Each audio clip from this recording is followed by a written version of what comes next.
Welcome. We're going to continue our discussion in Tanya of the Beinoni, the intermediate, or the possible man. Now, in the study of Tanya, some people have found studying Tanya to be disheartening, to be a bit of a downer, because much of what we learn in Tanya seems to put us in a category that we would rather not be. Before you studied Tanya, before you opened these chapters, so you could start to feel that you're quite a righteous person, that you've done quite a bit of good, and if somebody would ask you and you ask you to be honest, are you a good person? Most of us would say, yeah, I'm a good person. Are you a wicked person? Most of us would say, well, no, I'm not wicked. I'm not perfect, but I wouldn't call myself wicked. And so we'd probably choose, if we were given the choice between a tzaddik and a rasha, a righteous person and a wicked person, to describe ourselves, we'd say, well, a tzaddik. Most of us would say that. If you're then offered a middle ground, what about a beinoni? An average, in between a rasha and a tzaddik. So even then, we'd probably say, well, I think I probably tend a bit more towards righteousness than evil. I may do things wrong, I may have flaws, but I would say that I'm more on the side of righteous than evil. I don't think I'm a beinoni smack in the middle. And so we tend to call ourselves somewhat of a tzaddik, if we be really honest with ourselves. Comes along Tanya and defines what a tzaddik really is. That a tzaddik is a person who has conquered their evil inclination, has no temptations to evil, is not in any way attracted to doing the wrong thing. They don't have the inner struggles that the rest of us have. And in fact, on a high level of a tzaddik, they're nauseated at the possibility of doing something not just immoral, but to do something materialistic, physical and indulgent that has no spiritual content or no spiritual purpose. It makes them sick to even think of it. That's what a tzaddik is. And so Tanya makes us realize we're nowhere near what a tzaddik is. Then, when Tanya defines what a rasha is, what is a wicked person, what is a rasha? So it's not somebody who is one of those mass murderers that we looked at. A rasha is somebody who sins. If you sin and you haven't fixed it up, you're in a category of a rasha. And until your sin is cleansed through a deep repentance, working on yourself, purifying your inner self, you're still in the category of a rasha. Anyone who has ever sinned and has not done deep repentance. So suddenly that sounds like us a little bit more than the tzaddik. We have to call ourselves a rasha when we didn't think that was who we are. But then Tanya introduces this third category called the beinoni, the one in between, literally, the possible person, the possible man, the intermediate. And we're told that this is something else. You don't have to be a tzaddik, you don't have to be a rasha, you could be a beinoni. There's another option. You don't have to be one of those two extremes. And what is this beinoni? Who is a beinoni? What is the definition of a beinoni? We saw last week from chapter 12, a beinoni is somebody who also never sins. Never has and never will. Meaning, in their current state, they have not sinned because they have done tshuva for anything that they may have done in the past. They fixed it up, so their sin is cleansed. They never will sin because in their current state, their commitment is so deep that they simply cannot fall. They will not do that again. They will not do anything wrong. So why are they not a tzaddik? Because they still have the inner struggle. Internally, they still have the temptation to sin. They do still have an attraction, a proclivity, a tendency towards sin. That's still there, just they've got it under control. That any time a thought pops into their head to do the wrong thing, they bop it on the head and they overcome it. They will never actively do the wrong thing. They may still be tempted to, but they won't actually do it. This, says Tanya, is called a beinoni, not a tzaddik. And this is a new category, a third category. You don't have to stay being a rasha. You may not reach being a tzaddik, but you could be a beinoni. That's an option. And so without Tanya, we could have settled on thinking of ourselves as a tzaddik. We'd be quite satisfied. Now, with Tanya, we realize that to be a beinoni is a lot of work. And until we get there, we're still a rasha. So some will find that quite disheartening. Particularly as we analyze the Beinoni, and we see how far he is from a tzaddik, and yet how much effort there is to be a Beinoni. So again, it could feel quite far away from us. And so, in the next couple of chapters, after we've been introduced to this Beinoni figure, the Alter Rebbe is going to try and bring it closer to us. Remember what it says on the title page of Tanya, Ki korav alecha davar me'od, that to be a servant of Hashem is close to you. To have a relationship with God is something that is available to you. It's totally possible. It's realistic. This is what Tanya is here to tell us. That it's not out of the question. It's not out of your reach. It's not beyond you to have a real connection with God. And Tanya is trying to make it realistic, not further away from us. And so having introduced what a Beinoni is, Tanya now shows how don't think it's distant from you. It's available. And don't think that it's somehow a second-class citizen. You're not a tzaddik. It is just as good as a tzaddik in a different way. And so this is what we're going to look at more in chapter 13. Is Beinoni good enough? If a tzaddik is so beyond, and a Beinoni is such an effort to be, is that good enough? What is the truth about a Beinoni? The levels of truth we're going to look at in chapter 13. Let's start into the text to address the following question. If you're not a tzaddik, are you for real? If you still have inner temptations, inner battles, you're not a tzaddik, but are you for real? Is your service of God for real? Or are you just faking it? Is it an external thing? And in looking at this question, we're going to answer a question that Tanya asked in its very first chapter. And that is, there's a Talmudic quote that we looked at that says, even if the whole world tells you that you are righteous, you're a tzaddik, in your own eyes, regard yourself as if you're wicked, a rasha. Now, this advice of the Talmud is saying that everyone's telling you you're a tzaddik. You know, I think you're a tzaddik. You should, in your own eyes, regard yourself as a rasha. Now,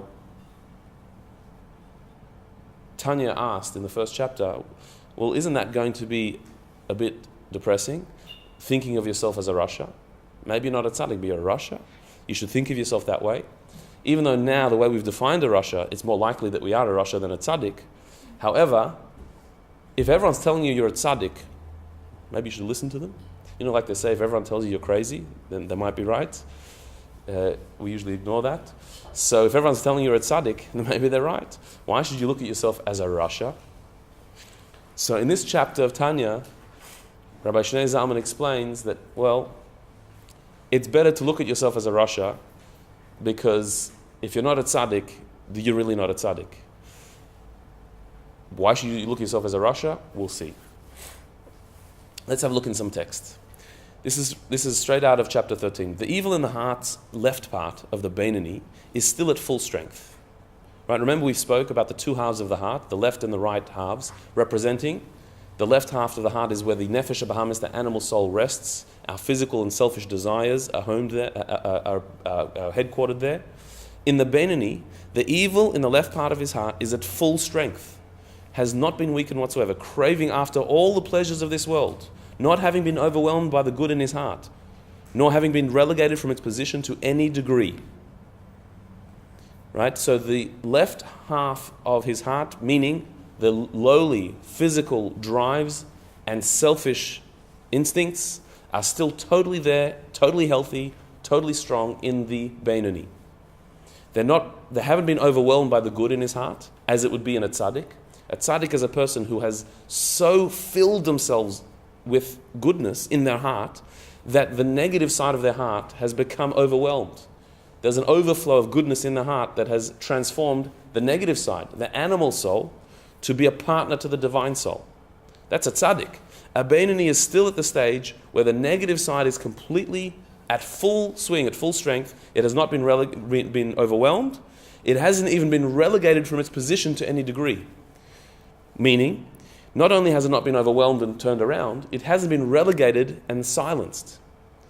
The animal soul is still a strong voice in the Beinoni, is still asserting itself, calling out for attention, pulling, pushing, trying to influence. Yeah? Can I say something Yeah. about that? Well, I think every tzaddik has also an animal side. I mean, do you know tzaddik that he's like perfect? I think every one of us do the best we can every day, not to be balanced, not to be like perfect tzaddikim or perfect rishaim. I think we have everything in us.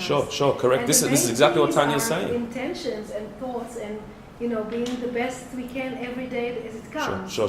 This is exactly what Tanya is saying. That we are not tzaddikim. That we're not.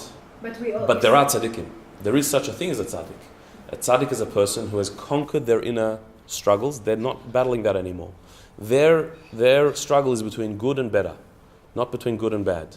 That's a different category of person. And here this is not us.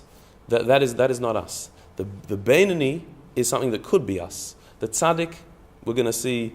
Most of us can't strive for that and shouldn't. That's true. It's absolutely true. So this is describing who we could be.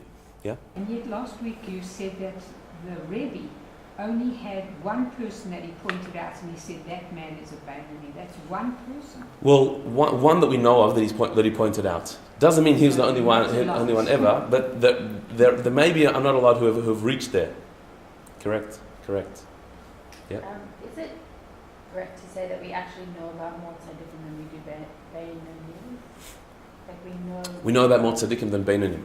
It's an interesting observation. A tzaddik will be, most of the time, a public figure, a person who people are driven towards, whereas a Beinoni, not as much.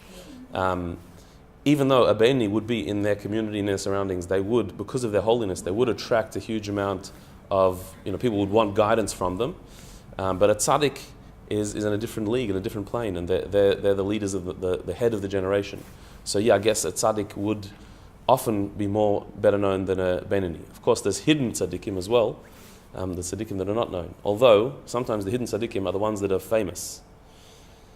They're hiding behind the famous tzaddik, and there's a hidden tzaddik behind that.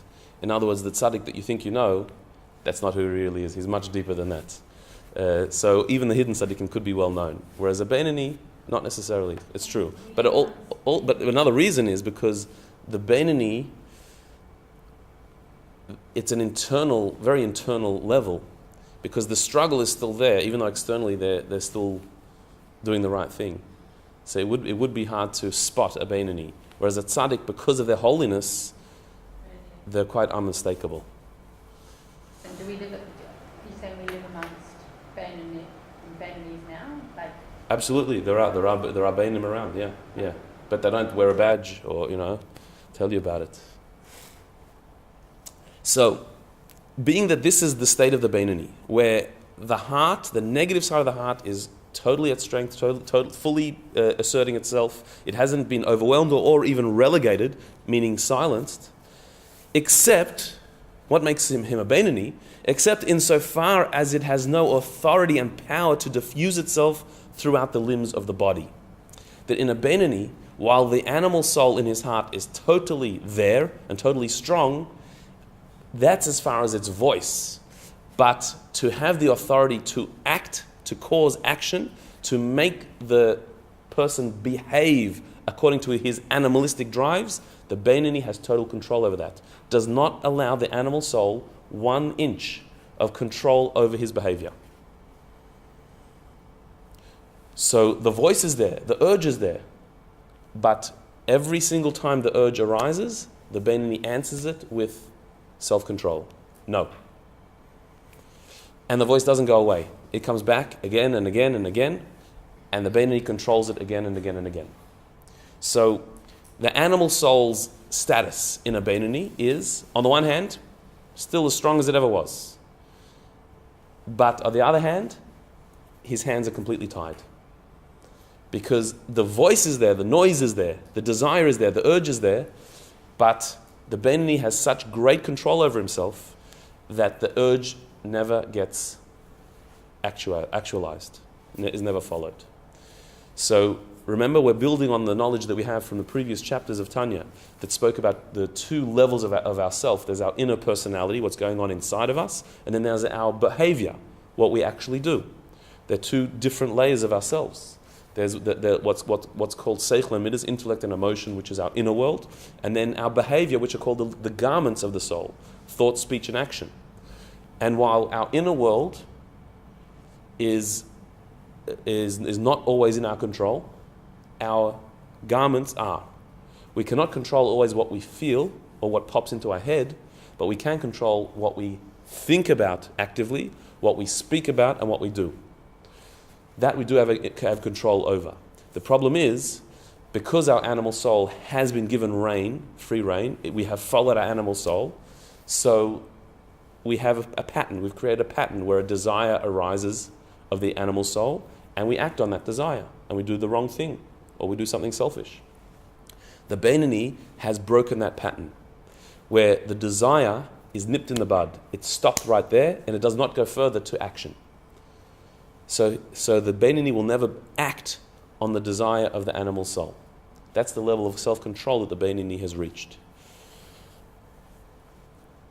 Okay? So, such a person is likened to a wicked man. We just said that there's someone who will never do the wrong thing, but is likened to a wicked man. In the words of our sages, even if the whole world tells you that you are righteous, in your own eyes regard yourself as if you are wicked, not as actually wicked. But one should consider oneself to be an intermediate person, a Beinoni, and not accept the world's opinion, which would have him believe that the evil in him has been dissolved by the good, which is the category of a tzaddik. So, what this is saying, when the Talmud gives this advice, even the whole world tells you you're righteous, you're a tzaddik already. Look at yourself as if you were wicked. As if you're wicked does not mean wicked. As if you're wicked means a Beinoni. Why is a Beinoni as if they're wicked? Because they don't do the wrong thing, but they could want the wrong thing. They still have evil within them. And in that way, they're like a Rasha. Not a Rasha, but like a Rasha.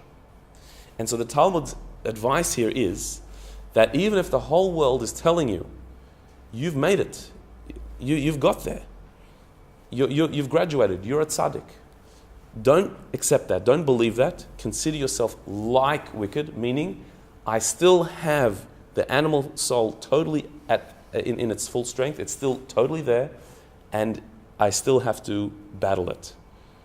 I'm not yet a tzaddik. Why would that be a good way of thinking? Why would it be positive to not consider yourself a tzaddik and consider yourself like a Rasha? Why is that necessary? To be humble. To be humble? Yeah? So you don't let your guard down? Correct. That if you think you're a tzaddik when you're not, so then you could be in big trouble. Because a tzaddik is somebody who has gone past the battle. They've finished it. They've done it already. And that thought is actually a great tactic of the animal soul itself, of our evil inclination. If it can get us to think that we are a tzaddik, so then half its battle is done because we're not going to be looking out for it. We think we're past it. We think we're beyond it. And so don't think of yourself as a tzaddik. Don't see yourself as a tzaddik, because then you will not be wary of the lurking evil within you that could catch you unawares because you weren't expecting it. And then not only you won't be a tzaddik, you won't be a Beinoni, you'll be back into Rasha. So even if the whole world's telling you you're righteous, consider yourself as if you're wicked. Not wicked, but as if you're wicked. A person shouldn't look at themselves as being wicked, but as if I'm just like a wicked person. I'm just as vulnerable because I do have an evil inclination that is still there. Now remember, in all our discussions here, just remember what we've said, that in every level that Tanya presents to us, even though on a general scale we only belong to one of them, we're either a Rasha or a Beinoni or a Tzaddik, but that's a general level, but on a more specific level, in each area of our moral life, we may be this one or that one or that one. In some areas, we may be a Rasha. In some areas, we've reached the level of a Beinoni. And we are in certain areas a tzaddik. Even there, in certain areas, we are a tzaddik. Meaning that there are certain things that we battle with and lose the battle, like a Rasha. There are certain temptations that we haven't got the strength yet to withstand. There are certain temptations that come to us, we battle with it and we win, like a Beinoni does. And then there are certain things that we're not even tempted by. We're beyond it, we're past it, we're above it, like a tzaddik, in certain areas of our life. However, the Talmud warns, even if the whole world is telling you you're a tzaddik, including yourself, even if you think you're beyond something, consider yourself like a rasha, that you're not totally beyond it. You still could fall, and you have to always be wary. You have to be on guard at all times. That's why the Talmud says, consider yourself like a rasha, but not a rasha, like a rasha. Does that apply to a tzaddik as well? I mean, the real tzaddikim that have been around, people presumably told them that, you're a tzaddik. Well, the Tanya gives an example from the Talmud of a sage called Rabbi. His name was Rabbi, and he labeled himself a Beinoni. He called himself a Beinoni. Now, Tanya comments that Rabbi was known as such a dedicated, righteous person. He actually never stopped studying Torah. Not for a second. He didn't take a break. He was completely immersed in the world of holiness. So, if he's a Beinoni, so then where does it leave everybody else? And Tanya says he was fulfilling the dictate of this Talmudic statement that even for all intents and purposes, you must be a tzaddik. See yourself as a Beinoni. So yeah, it means real tzaddikim should see themselves as a Beinoni. I assume that everyone here agrees that words have power. I was wondering why Tanya chose the word Beinoni. I mean, I don't know how it's translated in English, but it's very, very strong. I mean, Rasha and Beinoni, just why did he pick that? To be either in a process of self-developing or, wishing to long to be a tzaddik and to go forward to be a tzaddik. Like he's going, as I understand, to be Beinoni is like a good way on the way. It's a good thing to be on the way. Or no, we're going to see not. We're going to see not. We're going to see that the Beinoni is an end, not a means. So how you translate Beinoni in English? Because Beinoni, like in Hebrew, is like very not good to be Beinoni. Oh, in between. It means average. Yeah. Well, but the word Beinoni is very negative concept. That may be in a modern context, but in the way that Tanya was putting it, Beinoni means the person who is in between the rasha and the tzaddik, has elements of a rasha, has elements of a tzaddik. So it's definitely not a negative term. In a way, this is a term that the Tanya coined and changed the whole meaning of it as well. Okay, so let's move forward. So what should the Beinoni see himself as? Rather, should he consider himself in his own estimation as if the very essence of the evil is in its full strength and might, in the left part, as from birth, and that nothing of it has ceased or departed. Now this is, again, a very extreme position. Nothing of it has departed. Don't see yourself as having conquered any level of your soul, even though it may seem dormant. It may seem that it hasn't arisen for a long time. You've beaten that one. You've overcome that. Nevertheless, you should see it as if it has stayed exactly like when you were born, an instinctive animal that has not been refined whatsoever. On the contrary, says Rabbi Shneur Zalman here, that with the passing of time it has gained strength because he has indulged it considerably in eating and drinking and other mundane pursuits. Not only has your animal soul not been weakened, but it has strengthened over time through all the mundane activities that you have occupied yourself with in your lifetime. Now, here, what Rabbi Shneur Zalman is suggesting is that you've got to remember who we're talking about here. We're talking about the animal soul. The animal soul, remember, is not innately evil. It's not bad. A part of the animal soul is the Yetzer Hara, the evil inclination, the desire to do evil. But innately, the animal soul is not out to hurt anybody or do anything bad. The animal soul is just out to look after itself, to feed itself and to feel good. That's what the animal soul is. Not innately evil, but innately selfish. We use our animal soul on a daily basis to survive. It's the animal soul that drives us to live. The feeling of hunger that we have is from our animal soul wanting to be fed. The feeling of tiredness, the desire for comfort, when we feel hot we want to cool down, when we're cold we want to warm up, all of this is our animal soul wanting comfort, wanting survival. And so even the greatest tzaddik who has conquered the evil of the animal soul is nevertheless, on some level, still utilizing and connecting with their animal soul, because they're still eating and they're still sleeping, they're doing all these things. Yes, they are doing it for spiritual purposes, for higher purposes, for the sake of heaven. But the bottom line is, it's not possible to eat without utilizing the animal soul. Again, let's get this clear. We learned earlier in the earlier chapters of Tanya that there's generally three realms. There's that which is unholy and evil. There's that which is holy and good. And then there's this middle ground of stuff that is neither holy nor unholy. It's neutral. So doing a sin, doing something evil, that's unholiness. Doing a mitzvah is a holy act. But eating, drinking, sleeping is the middle ground. Neither holy nor unholy, it's in between. But we said, and Tanya put it down and said, nothing's really in between, because everything you do is going to tend one way or the other. It's either for the sake of heaven and therefore a holy accessory, or it's for selfish or maybe even evil reasons and therefore it's negative, going downhill. It's never really one or the other. And it's always one or the other. If you eat just with nothing in mind, you just ate. You weren't philosophizing. You weren't in a very thinking mood. You just ate. So, is that a holy act? No. Is it an unholy act? No. But it didn't increase goodness in the world. What are you going to do with that energy? If you do a mitzvah with it, so then you've redeemed it. If you do something selfish with it, or something immoral with it, so then you've dragged it down. In the end, every act we do is going to go one way or the other. A Beinoni means somebody who never does something that is wrong, immoral, or selfish. On the active level, they never do something purely selfish.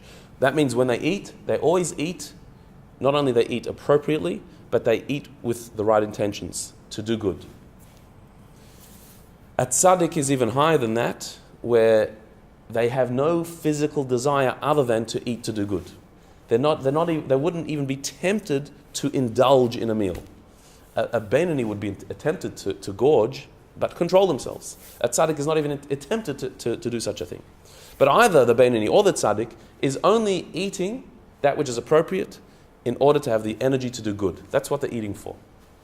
Yet, eating is still strengthening the animal soul to some extent, because you cannot escape the fact that the divine soul is otherworldly, is not about this world. Our body is enlivened by the animal soul. And so the act of eating is still an act of the animal soul. It could be done in a holy way, in an elevated way, but it is still an instinctive act. The divine soul has no intrinsic desire to eat. And so just by the fact that we are physical beings in a physical world, inhabiting a physical body, means that our animal soul is getting nourished automatically, because we're eating and sleeping and looking after ourselves. We have to. That's how it is in this world. It can be no other way. We're not faulting the tzaddik or the Beinoni for doing this. This is what it means to be in a physical body. But the bottom line is the animal soul has been fed all of these years. Now, this is not, again, supposed to make us feel lowly. What am I supposed to do? Not eat? Not live in a body? What am I supposed to do? Well, in a way, yes. You're supposed to have a yearning to be beyond this existence. There is supposed to be something in us that says, I don't belong down here in this physical world. This is actually not where I belong. I am a divine soul that belongs in a higher reality.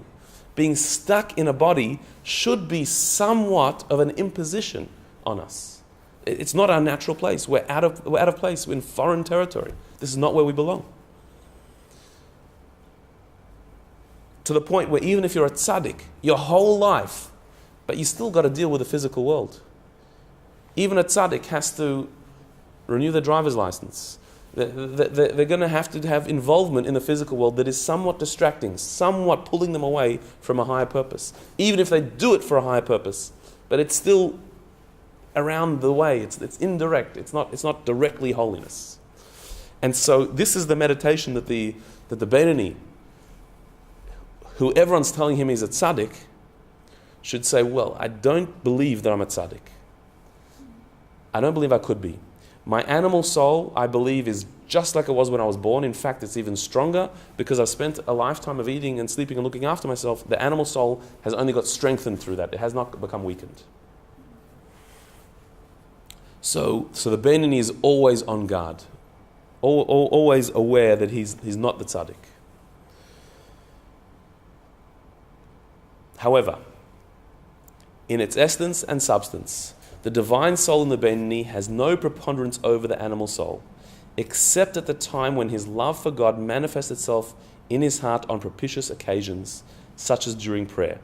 So the bottom line is that when does the Beinoni have any control, any dominion over the animal soul? Only at certain holy moments. There are certain spiritual moments where the Beinoni actually does become liberated from his animal soul and his heart is completely filled with holiness. One example is during prayer. When a Beinoni sits and prays, so what is the act of prayer? The act of prayer is arousing the love that the divine soul naturally has for God, to arouse it into a fire, into a raging fire in their heart, that will actually spill over to the animal soul, to the left side of the heart, and completely fill their existence with a sense of holiness. And Beinoni does have moments of transcendence when they really feel connected to God, completely connected to God. The rest of the time, their animal soul is at full strength. But the Beinoni does have moments of clarity, moments where they step above it. And one example of that would be during prayer, an openly spiritual moment. So when they're going about their business during the day, they won't feel this. The animal soul is totally there. But during prayer, they step above. Now, even then, it is limited to preponderance and dominion alone, as is written, and one nation shall prevail over the other. That is, when one rises, the other falls, and vice versa. This verse that was actually referring to Jacob and Esau, the twin brothers, that our mother Rebecca, when she was pregnant, she felt this struggle going on inside of her. She went to a prophet who told her she's got twins, and those twins are going to be battling for all of their lives. When one prevails, the other one will fall. There can only be one of these two that can prevail at any one time, Jacob and Esau. Now, in Hasidic thought, this whole episode of Rebecca having this struggle of twins within her, not understanding what's going on, and then going and being told that she's got that it's twins. She didn't know that. She's got twins and they're battling. This somehow settled her. She said, okay, fine, now it's fine. Why would that settle her? You've got this struggle inside her. Obviously it bothered Rebecca that she's got this struggle inside of her. So what did she think? If a woman's pregnant and she feels a fight going on inside of her belly, so what did she think? What did she originally think? She's worried that there's something wrong here. So she goes and hears from a prophet she's got twins, and these twins are fighting, and they're going to fight for the rest of their lives, and when one's up, the other one's down. So she goes, thank God, and she goes home relaxed. I don't know, would you be so relaxed to hear that? Would that be good news to hear? It's twins, fine, they're fighting each other, excellent. And they'll always fight for the rest of history. Okay, fine, now I'm at peace. It seems like a strange thing. So Hasidic thought says that no, it was a relief for her. She at first thought that there was one soul inside of her, one being that was fighting with himself, that was twisted in his own thinking. When she heard that there's two battling with each other, that made sense. That was okay. That I can handle. One being that's struggling wouldn't make sense. Two struggling with each other makes sense. Because Hasidic writings say that this whole episode of Rebecca's pregnancy can be read not only as it happened, as an historical fact, but also as a personal story. We are all pregnant with twins. Each one of us have two souls. We have two distinct souls, the divine soul and the animal soul. And so we all have this pregnancy of two souls that fight each other, that constantly are at each other's throats. Until you know that, you can't start to be at peace with yourself. Because until you know that, you feel that you are two-faced, going in two directions. That sometimes I have yearnings for holiness, and other times I have these ugly temptations that I can actually fall for. And sometimes they come one after the other. I'll have a beautiful spiritual experience, and a minute later, I'll have the ugliest thought, the ugliest desire, and sometimes I might even fall. And it often happens that way. After a high, a spiritual high, there's a deep fall.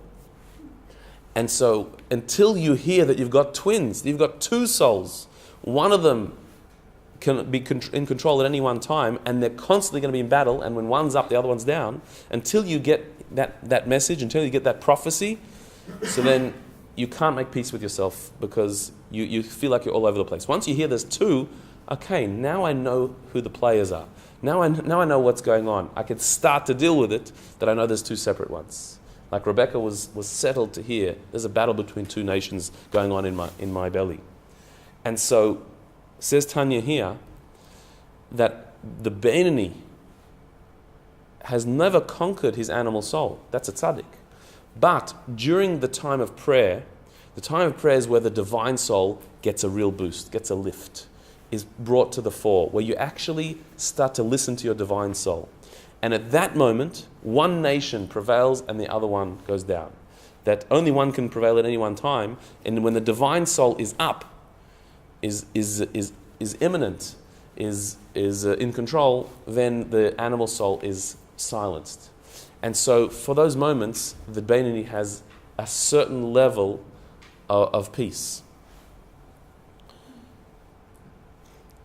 What that means practically is that while the Beinoni can be tempted by evil, there are certain times when he can't. And this is true of all of us. There are certain times when it doesn't matter how weak we could be at other times, at certain times we're strong. So, for example, there are some people who, they when they're in front of their grandparents, they can't do wrong. At other times they could, but when you're standing in front of your grandparents, you behave in a different way. You don't want to disappoint them, and so in that time, at those moments, you do the right thing. For some, it's when they're in front of their children or grandchildren. For some people, it would be when you're in a synagogue, you're in a holy space. When you're in certain states of mind, you not only won't do the wrong thing, you're not even tempted to. You'd be put off the idea of doing the wrong thing at that moment. So it could be that somebody, for example, has a certain weakness that they like certain foods that are not kosher.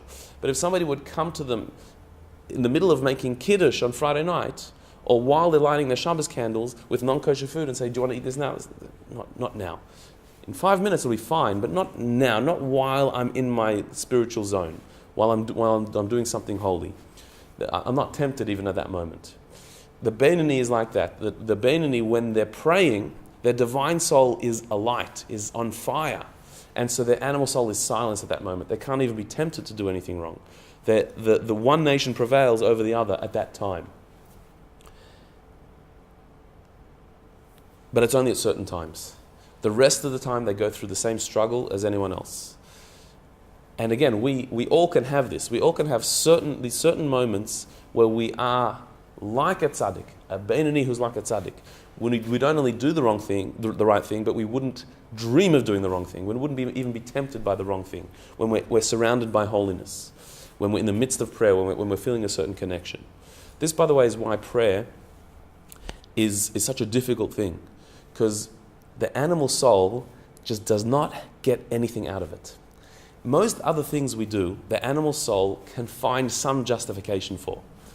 Even coming to shul itself, or coming to a class like this one, the animal soul can find some justification.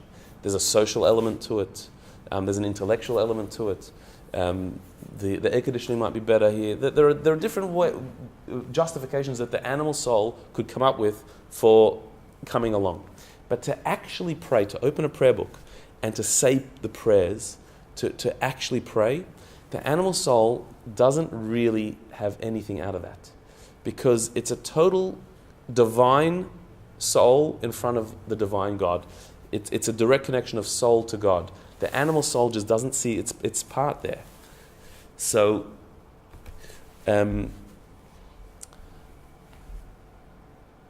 So the animal soul is very restless when we pray, because it knows that if as soon as you start praying and you start praying properly, he's dead. He's finished. He's got no part there. He's got no footing. Your divine soul starts to feel connection, and your animal soul feels totally left out. It has nothing to do. And therefore, it will try and do everything it can to stop you from reaching that moment of connection in prayer, because it can get nothing out of it. It's very threatened.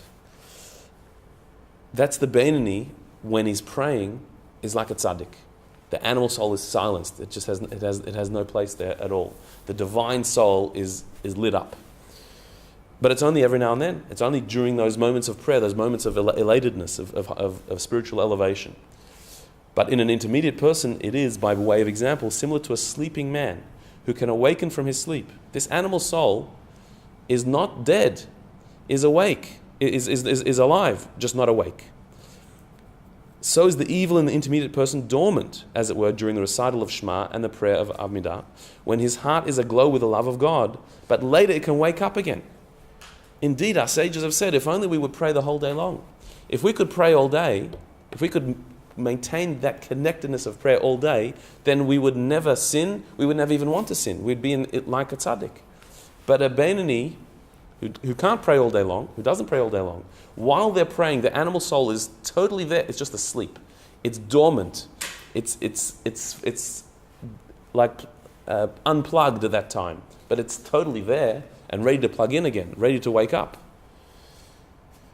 And this is during the Shema or the Amidah prayer. Certain times when we're feeling that connectedness, the animal soul may be sleeping. And so our sages said, if only we could pray all day, we would have total dominion, total control. But we can't. The Beinoni has to go to work, has to stop praying, has to look after the daily activities. And so that's when the animal soul wakes up again and comes thrusting back at him with all the attacks that they can possibly come up with. So the Beinoni has to always recognize that they're not a tzaddik. They can never fool themselves that they're a tzaddik, because the animal soul is always there. Even when they're praying, the animal soul is there, just dormant, sleeping. It's quiet then, but it's still totally there. Even at the highest spiritual moment, you have to know that the animal soul is there. That's why you have to be ready. After any spiritual high that you have to be ready for the animal soul to come back with a vengeance straight afterwards. Because the animal soul is pretty annoyed that you have had this divine moment and it's ready to get back at you. Some people have this experience after a trip to Israel. You go to Israel. Israel's the Holy Land. And when you're there, your divine soul is totally ignited. You feel it, and you can't help but feel it when you're there. There's this holiness in there. The air of the land of Israel brings more wisdom, brings more connectedness. And you go to the holy sites, you're on fire, you're inspired like anything. And there's a moment on every trip to Israel where you do make a bit of a resolve to be different. You're not going to be the same when you go home. You're going to live a holier life, a more connected life. You're going to be more spiritualized, more committed. And you mean it. You mean it at that moment, because your divine soul is on fire and your animal soul is sort of like pushed aside. But then you do come home from that. And sometimes when you come home, or not even when you come home, when you stop in Thailand on the way home, the animal soul comes back with a vengeance. That it said, okay, you've had your holy little trip, now it's my turn to come back. And the animal soul comes back to try and undo any spiritual lift that you received from your holy moments, to try and undo it completely. That's because it was just asleep. It wasn't dead. You didn't become a tzaddik. It was just like nodding off a bit. It had a little nap. But the animal soul is ready to awaken and to reassert its position immediately after you leave. The same as after a holy time, after the festivals, the high holidays, when we also have a big boost. Straight afterwards, the animal soul wants to come back and just put its foot down again and make sure that you know who's boss. So we always have to be very careful that it's going to wake up again. The animal soul is going to wake up again. The Beinoni, remember, is somebody who has this under control. who knew this was going to happen. And so while they're praying, they don't fool themselves that the animal soul is dead. They know the animal soul is sleeping now. They're recharging their energies during their prayer to face the challenge that's going to come after the prayer. That the animal soul is going to come and assert itself, I'm going to bang it down. I'm going to answer it. I'm going to know it's going to be there. I'm not going to be fooled by it. The Beinoni has got that in control. The rest of us who are struggling to get there have to be very wary of that. Yep. So, with the tzaddik, like, I'm just wondering, say, two scenarios. Either the tzaddik was a Beinoni and then became a tzaddik, or whether throughout their life, like as infant, child, teenager, that type of thing, they were always a tzaddik? Okay, so most tzaddikim, Tanya will speak about it a bit more, but most tzaddikim were born with a soul of a tzaddik and maintained it. So it doesn't mean it was easy for them. It wasn't served to them on a silver platter. They had to become the tzaddik, but becoming it meant holding on to that holiness that they were born with. They were born with the power of a tzaddik. Correct. So a tzaddik is an exceptional soul, and that's why it says that God created tzaddikim, meaning that he put certain tzaddikim's souls into the world, and their job was to hold on to that. There was a great battle. It's a daily battle to hold on to it, but they always had the potential. They always had the power to. That's usually a tzaddik. Whereas the rest of us didn't get that soul. They didn't graduate up. Yeah, usually yes. Usually it's not a graduation up from Beinoni to tzaddik. Yeah. Does the Beinoni then have a higher struggle than a tzaddik? A harder struggle than a tzaddik. Does the Beinoni have a harder struggle than a tzaddik? It's definitely much more dramatic, of two opposites, of evil and good, fighting with each other. So in that way, it's definitely harder. Is that harder than maintaining the level of a tzaddik and not falling from it? It would seem harder. But it's hard to say without any experience that what it means to maintain the holiness of a tzaddik. It shouldn't be thought of as being easy. It's definitely not easy to be a tzaddik. It's not like, well, they just don't have a struggle, so they're easy coasting along. They do have a struggle, but it's not a struggle between evil and good. It's between levels of good and higher improvement. So it's definitely hard work. Which is hard, I don't know. Okay, so with this, Tanya puts a major question now to this Beinoni. Now, this quality of love which we speak in the case of the intermediate people, which is attained at the time of prayer by virtue of the preponderance of the divine soul, etc., is in comparison with the degree attained by the tzaddikim who serve God in perfect truth, not called true service at all, since it passes and disappears after prayer. And it is written, the lip of truth shall be established forever, but a lying tongue is but for a moment. Here, Rabbi Shneur Zalman says that the Beinoni's connection to God, compared to the tzaddiks, cannot be looked at as a true connection, because it disappears straight after they've finished their prayers. Those moments of clarity that they have during their prayers, those moments of connectedness, where the animal soul is silenced and the divine soul's love of God is on fire, is wonderful, beautiful, lovely, but it's short-lived. As soon as they finish their prayers, their animal soul reasserts itself in their heart, and their heart is not totally pure, is not totally connected to God. And so therefore, there is an element of untruth in it. It's not a true connection to God, it would seem, because the definition of truth is that it lasts forever. Right? Rabbi Shneur Zalman here quotes a verse from Proverbs. The lip of truth shall be established forever, but a lying tongue is but for a moment. What he means by that is that the defining feature of truth is that it is permanent, that it is always true. The defining feature of falsehood is that it may seem true at a time or in a place or at a certain circumstance, but when you test it over time or when you try it in other circumstances, it doesn't work. It's not truth. The definition of truth is that which is true through and through. It's always true. it is forever. It's lasting forever. Anything else is a relative truth, is a partial truth, but it's got falsehood as well. It can't be pure truth. And so if we're looking here at the experience of connectedness that a Beinoni has with God during the time of prayer, that cannot be called true. It's not a true connection. It's not a true moment of spirituality because it's gone afterwards.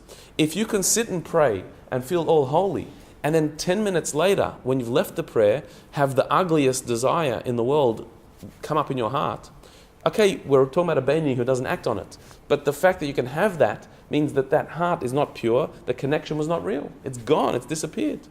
The connectedness that you had has flown away. And if it were true connectedness would be forever. Cannot be dispelled, cannot fall away.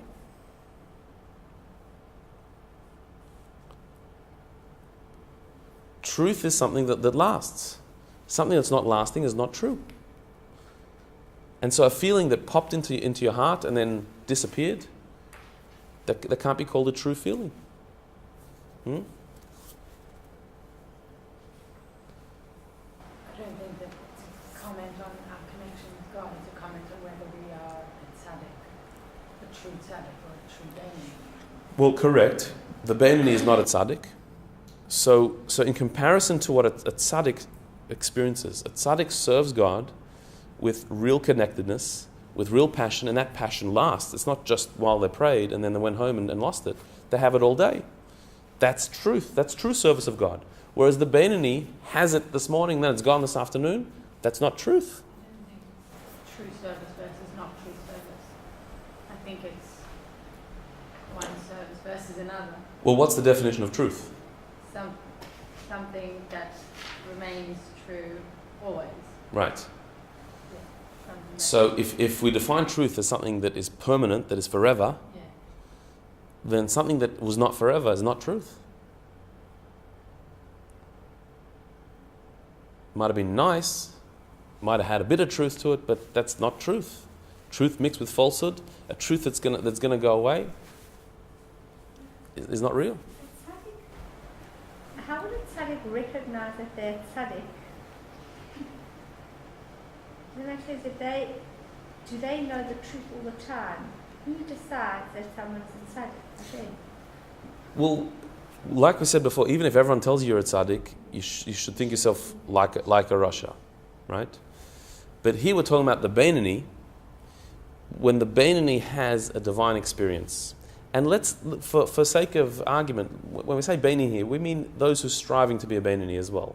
When we have a spiritual experience, when any of us have one of those moments on Yom Kippur towards the end where you feel this amazing connectedness, or where you go to the Kotel, or when you're on the top of a mountain and you feel this closeness to God and you feel at that moment the reality of God and the reality of goodness and a real sense of awe and love and whatever it is, when we have those moments, and then 5 minutes later, or 5 days later, or a year later, we've forgotten it and it's just dissipated completely, it would seem that therefore it's not a true experience, because truth lasts forever. This is the definition of truth. It's always there, it lasts forever.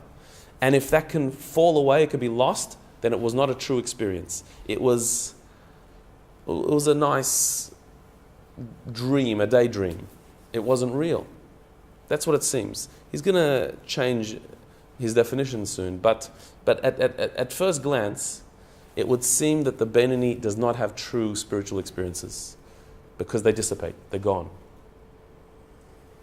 Is it possible? I don't think that's, as you said, he's going to go back and forth anyway. But is it possible that part of making it true is acting on it, and that act, whether we continue to act in that manner, that act makes it forever? So you're saying because the Beinoni... If we're inspired for one day, and that inspiration leads to an action, and even if we never act like that again, and the inspiration kind of ends there, that action is a result of it.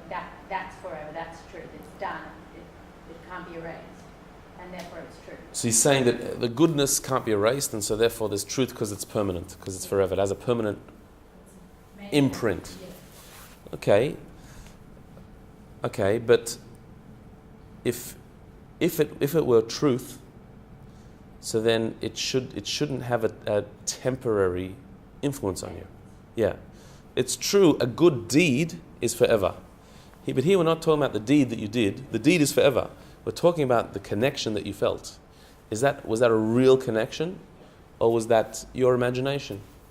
Was that a godly moment? Did you feel God at that moment? Or were you just feeling something else, yourself, nature, but it wasn't a true godly moment? It would seem at first glance that a tzaddik has divine connection that lasts. That's truth. The rest of us have these fleeting moments, come and go. So is that truth according to this definition of truth? We're not talking about here truth as opposed to lying. We're not saying that you're lying when you had that experience, but it's not pure. It's not absolute compared to the tzaddik. So this Rabbi Shneur Zalman points out. I mean, this elsewhere it's pointed out in the Talmud, the fact that the word truth in Hebrew emet is the first, the middle, and the last letter of the Hebrew alphabet. You see the aleph, the mem, and the taf. That's the whole Hebrew alphabet there. The aleph is the first letter, the mem is the middle, and the taf is the last letter of the alphabet. The word for truth in Hebrew, because truth is through and through. It lasts. It's from the beginning, middle, and end. It doesn't disappear. It maintains itself. That is the nature of truth. And so, with this definition of truth, if you have a spiritual experience that wavers, that dissipates, that just disappears after a couple of days, peters out, that's not truth. It hasn't lasted. It's got some falsehood there. That's what it seems. But Rabbi Shneur Zalman says, nevertheless, in relation to the rank of the Beinoni, it is regarded as a truly perfect service in terms of their truth, in each man relative to his standing. For in their case too, their love during their prayers may be termed the lip of truth shall be established forever, since their divine soul has the power to reawaken this kind of love constantly during its preponderance in time of prayer, day after day, by means of an appropriate meditation, each soul according to its intrinsic quality and rank. The Alter Rebbe here has turned around and said, no, it is true. The Beinoni's experience is a true experience. Why?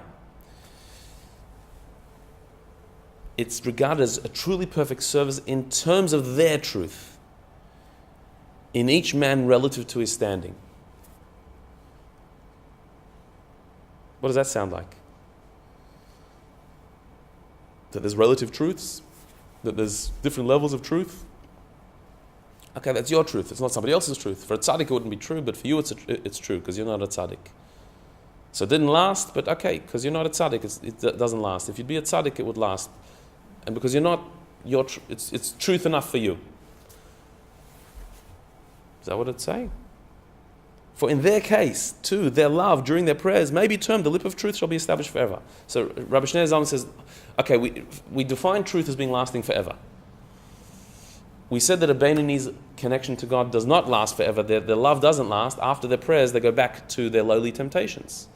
So then, how can that be called truth? It's truth for you. For a tzaddik, it wouldn't be true, but for a Beinoni, it's good enough to be truth. Why? We've got to find some permanence here, because the definition of truth is that it's permanent. So Rabbi Shneur Zalman says, well, since the divine soul has the power to reawaken that feeling, tomorrow when they daven, when they say their prayers tomorrow, it'll reawaken again. And this afternoon, if they want to go back into their meditative state, they can do it again. They can always go back to it. If you can always go back to it, it is always there. It is permanent. It's just not always revealed because there's this other player here called the animal soul that gets in the way. But it really is always there. It's always available. It can always be reignited. So therefore, it hasn't totally gone away. It's not totally temporary. It is permanent. There is a permanence there because it can always be retrieved. You can always go back to it.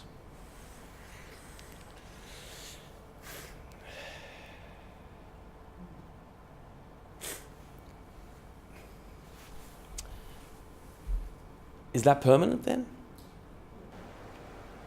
The connection is permanent, but the revelation of it, or rather the animal soul's clouding of it, is not temporary. It comes in and out, and that's what. So the revelation is therefore relative to the animal soul's clouding, but the connection is always there. So there is something about it that's permanent, even though there's something about it that's not permanent. The revelation of it is not permanent, but the existence of it is permanent. Okay, so this is why, on the one hand, Rabbi Shneur Zalman here, the Alter Rebbe seems to be saying that there's a Beinani truth and there's a Tzaddik truth. For a Tzaddik truth, it's always there. For a Beinani, it's always there deep down. It's not always on the surface, but it's always there, it's always available. A Tzaddik always feels the connection. The Beinani doesn't always feel it, but it's always there, you can always come back to it. So, is the Beinani's truth as true as the Tzaddik's truth? Well, in the last section, he said not. He said that in comparison with the degree attained by the tzaddikim who serve God in perfect truth, it is not called true service at all. Compared to a tzaddik, what a Beinani experience is not true at all, if you're comparing him to a tzaddik. But if you're looking at the Beinani on his own merits, what he's experiencing is still truth on his level. Not because there's relative truths, but because God is experienced differently on different levels. We have to be very careful here. There's a popular concept of relative truths, that, your truth is your truth, my truth is my truth, and everyone's got their own truth. That's not what we're talking about here, at all. There is truth and there's truth. That's it. Truth is permanent, is eternal, it doesn't change, it's not relative, it's not malleable, it's not circumstantial. Truth is truth. However, at the same time, that truth can be experienced differently on different levels. I'll give a metaphor to understand this. Let's use God as the metaphor. God is unchanging. God is not whatever you make of him. God is not however you decide he is. God is truth. He is one. He is him, no matter what you think. But having said that, God can be experienced differently on different levels. If you would talk to a little child about God, and you would tell this little child that you know that God is infinite, and they'd say, what's that? How would you describe infinity to a little child? What does it mean God is infinite if you're talking to a 6-year-old?